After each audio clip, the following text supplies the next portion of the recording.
नमस्कार दोस्तों, आपका स्वागत है हमारे चैनल पर। आज मैं आपको कार्तिक मास अध्याय 7 सुनाऊंगी। अगर आपको कथा अच्छी लगे तो हमारे वीडियो को लाइक करें, कमेंट करें।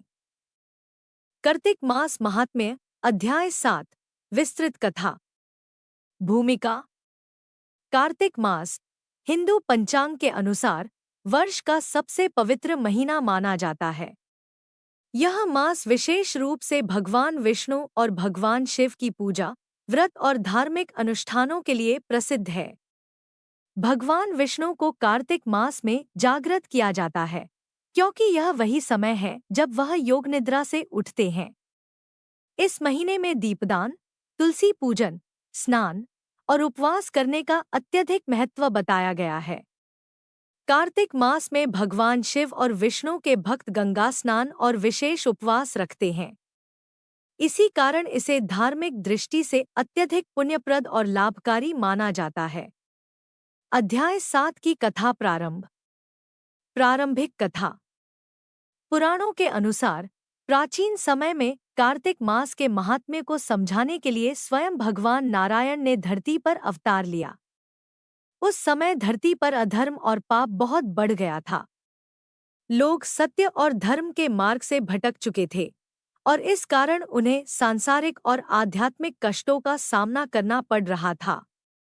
इस स्थिति को सुधारने के लिए ऋषियों ने भगवान विष्णु से प्रार्थना की कि वह धरती पर पधारकर मनुष्यों को धर्म के मार्ग पर वापस लाएं। भगवान विष्णु ने उनकी प्रार्थना स्वीकार की और कार्तिक मास के दौरान ब्रह्मा, विष्णु और शिव की महिमा का गुणगान करने वाले व्रतों और उपवासों की परंपरा को पुनः स्थापित किया। भगवान विष्णु की योग निद्रा और जागरण। कथा के अनुसार भगवान विष्णु आषाढ़ मास की देवशयनी एकादशी को योग निद्रा में चले जाते हैं और 4 महीने तक शयन करते हैं। ये 4 महीने चातुर्मास कहलाते हैं। इस समय भगवान की पूजा और उपवास करने से अनंत पुण्य की प्राप्ति होती है। कार्तिक मास की देवोठनी एकादशी को भगवान विष्णु अपनी योग निद्रा से जागते हैं और समस्त सृष्टि में धर्म और सद्गुणों की स्थापना करते हैं। इस दिन को अत्यंत शुभ माना जाता है और कार्तिक मास के व्रतों का विशेष फल प्राप्त होता है। कार्तिक स्नान का महत्व। अध्याय 7 में बताया गया है कि कार्तिक मास में प्रातःकाल सूर्योदय से पूर्व पवित्र नदी, विशेषकर गंगा नदी में स्नान करने का विशेष महत्व है। एक बार की बात है जब महाराज पृथु ने कार्तिक मास में गंगा स्नान का व्रत लिया। वह प्रतिदिन सूर्योदय से पूर्व गंगा में स्नान करते थे।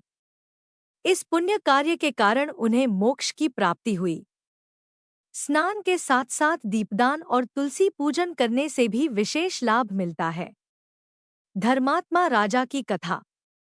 कार्तिक मास में किए गए व्रत और उपवास का वर्णन करते हुए एक कथा आती है, जिसमें एक धर्मात्मा राजा के जीवन का वर्णन किया गया है।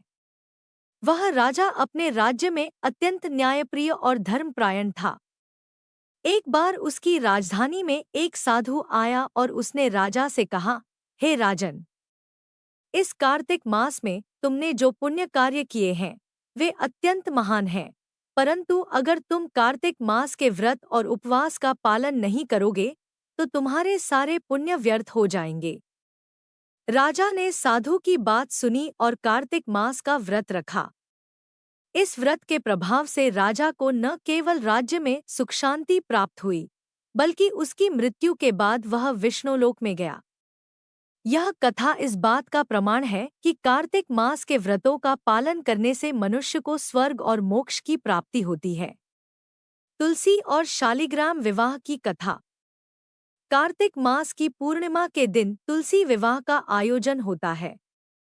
इस दिन तुलसी और शालिग्राम के विवाह की परंपरा है। कहा जाता है कि तुलसी, जो पहले एक राक्षसी थी, भगवान विष्णु की भक्ति में लीन हो गई और उन्हें अपना पति मान लिया। भगवान विष्णु ने उसकी भक्ति से प्रसन्न होकर उसे वरदान दिया कि वह हर घर में पूजी जाएगी और उसके बिना कोई भी पूजा अधूरी मानी जाएगी। इस प्रकार तुलसी विवाह की परंपरा आरंभ हुई। भगवान शिव और कार्तिक मास। अध्याय 7 में भगवान शिव की पूजा का भी विशेष महत्व बताया गया है। इस महीने में शिवलिंग पर जल चढ़ाने और रुद्राभिषेक करने से सभी मनोकामनाएं पूर्ण होती हैं।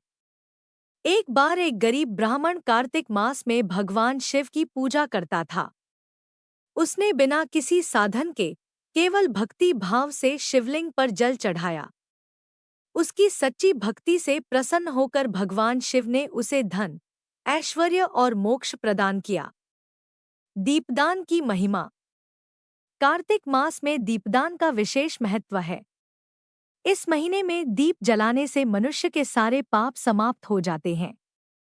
कथा में आता है कि एक गरीब व्यक्ति, जिसने जीवन में बहुत से पाप किए थे, उसने कार्तिक मास में दीपदान का संकल्प लिया। इस पुण्य कार्य के प्रभाव से उसके सारे पाप धुल गए और उसे मोक्ष की प्राप्ति हुई। अधर्म से धर्म की ओर यात्रा। कार्तिक मास में की जाने वाली पूजा और व्रत अधर्म से धर्म की ओर यात्रा का प्रतीक है। इस महीने में भगवान विष्णु और भगवान शिव की पूजा करने से मनुष्य को जीवन में सत्य और धर्म का मार्ग प्राप्त होता है। ऐसा माना जाता है कि जो व्यक्ति इस महीने में सत्य, दया और भक्ति के मार्ग पर चलता है, वह जीवन में सभी प्रकार की सफलताओं को प्राप्त करता है। कृष्ण और गोपियों की लीला। अध्याय 7 में भगवान श्री कृष्ण और गोपियों की रासलीला का भी वर्णन है। कार्तिक मास में भगवान श्री कृष्ण ने गोपियों के साथ रासलीला की थी। इस लीला का धार्मिक और आध्यात्मिक महत्व है। यह लीला भक्त और भगवान के बीच अटूट प्रेम का प्रतीक है। कार्तिक मास में श्री कृष्ण की पूजा करने से मनुष्य के जीवन में प्रेम, शांति और सौहार्द की स्थापना होती है। व्रत के नियम और पालन। कार्तिक मास के व्रत का पालन करने के लिए कुछ विशेष नियम बताए गए हैं। इस महीने में सात्विक भोजन करना चाहिए, मांस और मदिरा का त्याग करना चाहिए और सत्य बोलना चाहिए। जो व्यक्ति इन नियमों का पालन करता है, उसे जीवन में कभी भी कष्टों का सामना नहीं करना पड़ता। निष्कर्ष। अध्याय 7 का सार यह है कि कार्तिक मास में किए गए व्रत, उपवास, पूजा और दीपदान का अत्यधिक